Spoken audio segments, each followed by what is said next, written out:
My name is Ozzy Marcel, the most luscious locks on YouTube, and in today's video we're going to be looking at a women's perfume. Ed Hardy Skulls and Roses. Now before I get into the review, I just wanted to say I recorded the majority of this with my camera and then it ran out of battery and I decided to say stuff it and just re-record it with my phone. So if there's a little dip in quality in comparison to what it usually is, that's why. Anyways, hope you enjoy the review, guys. Now right off the bat, the packaging is typical of Ed Hardy's style. It's got that sort of old school early 2000s tattoo aesthetic to it, and that's going to appeal to some of you and some of you are just going to hate it. So take that for what it's worth. And just for comparison, this is the men's packaging. It's obviously a little more masculine and a little more plain. One more thing to note though is that this particular fragrance line is becoming increasingly more difficult to find in Australia. It took me quite a while to find this one for my partner.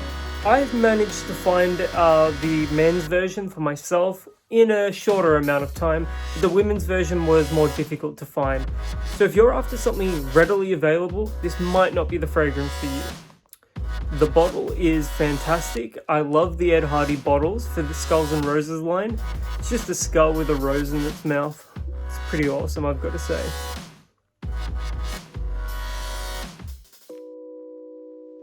Accessing the fragrance is easy enough. All you have to do is just remove the top half of the skull, and that gives you full access to the atomizer.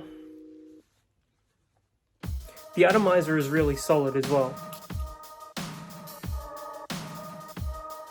I have seen a couple of comments say that Ed Hardy Skulls and Roses for her is a unisex fragrance, but to my nose this is the furthest thing from a unisex fragrance you can imagine. It is initially very sharp and very sweet and extremely feminine. It is definitely a gourmand, I would say. It's got strawberry, it's got caramel, a touch of praline, some florals and some citruses as well, but predominantly this is a sweet, bubblegummy fragrance. You know, you see a bottle that looks like this, a skull with a rose between its teeth, and you expect something dark and edgy, but what you get is the opposite of that. Like, it's the polar opposite. This is a sweet gourmand fragrance and you can't mistake it for anything else. It's one of those cases where looks are certainly deceiving. Concentration-wise, Skulls and Roses is an eau de parfum, which means it's got a higher concentration of fragrance oil. Now I can still smell this in the air, and on my partner it lasted over 8 hours.